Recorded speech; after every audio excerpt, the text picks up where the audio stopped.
こんにちは、ドラ旅です。今回は佐賀県有田陶器市の様子をお伝えします。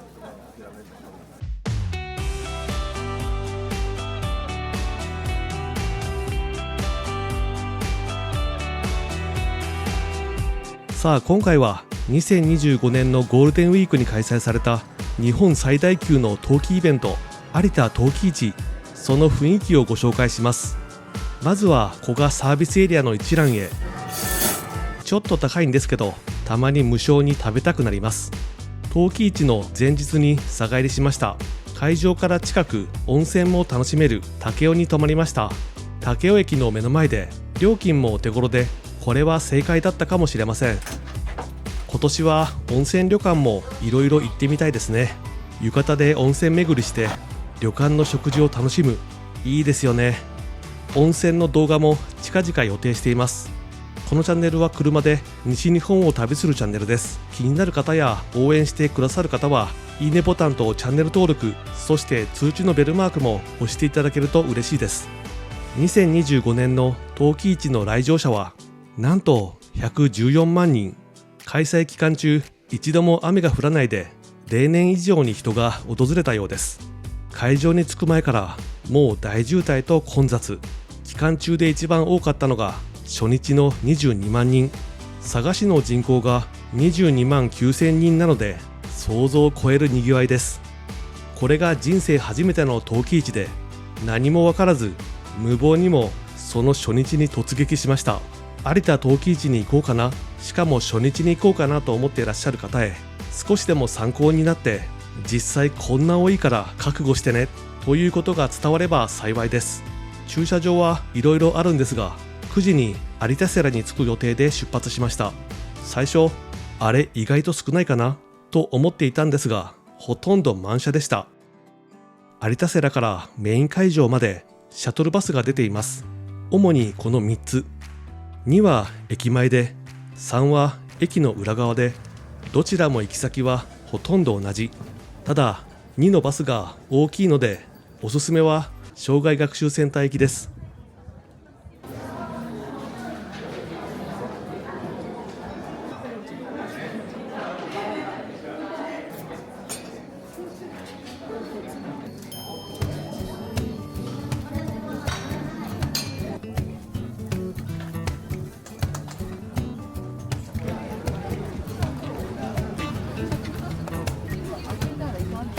先にメイン通りに行って帰りにゆっくり見る方がいいのかなと思います。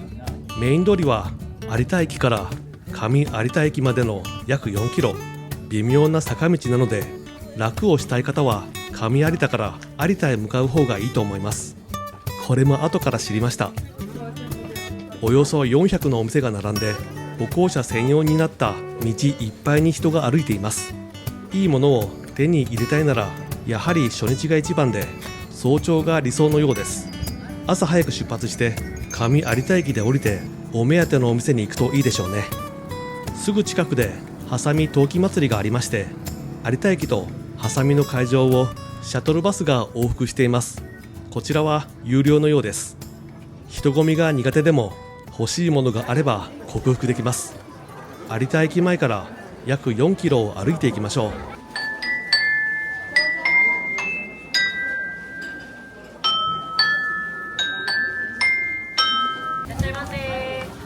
陶器市は100年以上続く行事。町はかつてお遍路さんたちの通り道でした。1896年にお遍路さんを相手に最初に陶磁器品評会を開いたのが有田陶器市の始まりです。会場には赤い絨毯が敷かれ、珍しい製品がたくさん並び、やがて大勢の人でにぎわいました。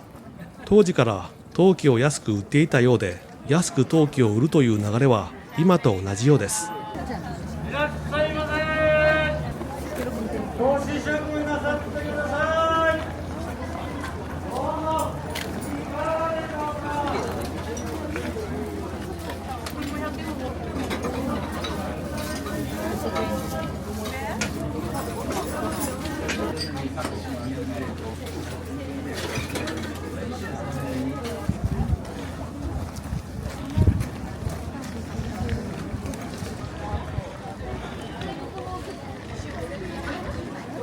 ないようによろしくお願いします。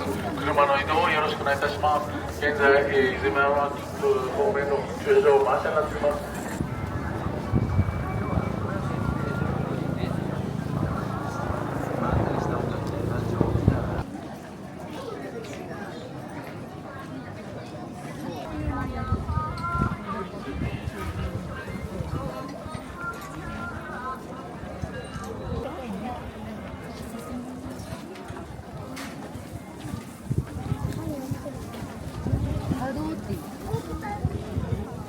さあ着きました。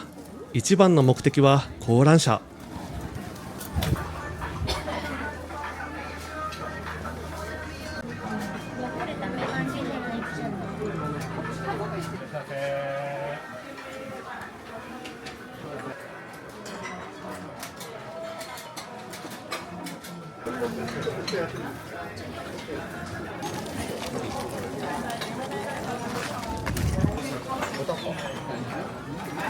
じゃないの？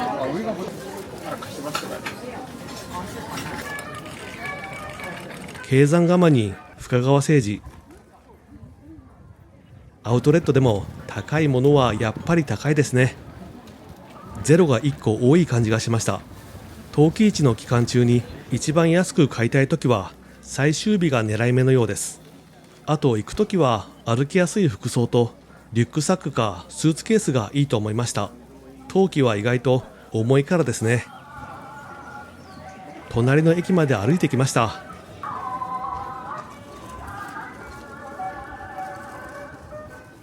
一歩裏道に入ったトンバイベイの通りで、ふと我に返って予算オーバーなことを反省しましょう。トンバイというのは登り窯を作るために使われた耐火レンガのことです。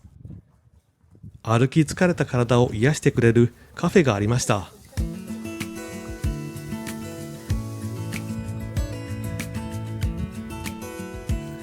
メイン通りから外れると人がほとんどいないので、疲れたら避難しましょう。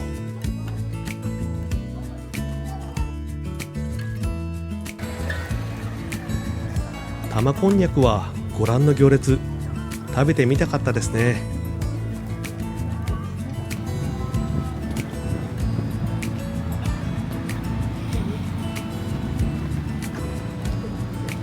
帰りは障害学習センターの方を利用します。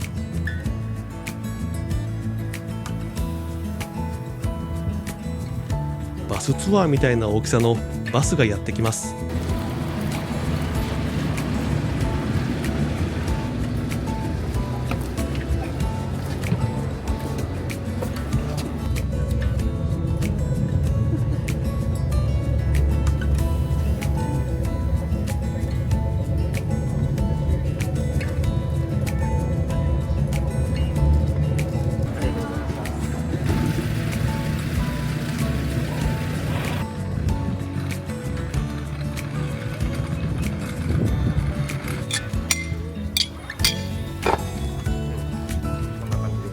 本当だ。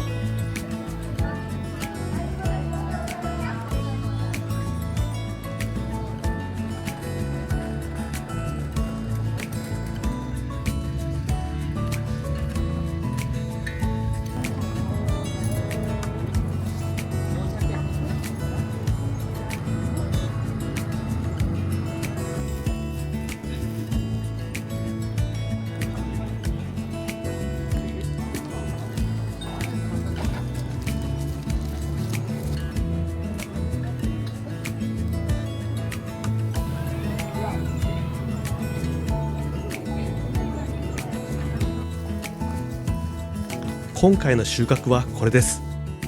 観覧車のカップソーサーが一番の目的でした。いやー、買えてよかった。何が不良品かわからないくらい綺麗。あと蓋付きの丼です。蓋が閉まらないくらいのカツ丼を食べたいと思います。帰りは駅周辺から波佐見有田インターまでは大変混雑します。なので福岡方面に帰るときは県道107号で遠回りして波佐見町からインターへ入ると全く渋滞しませんでした。大変なにぎわいだった有田陶器市、初日に行って本当に良かったです。器に全く興味がなくても詳しくなくてもきっと運命の器に出会えるかもしれません。皆さんも一度訪れてみてはいかがでしょうか。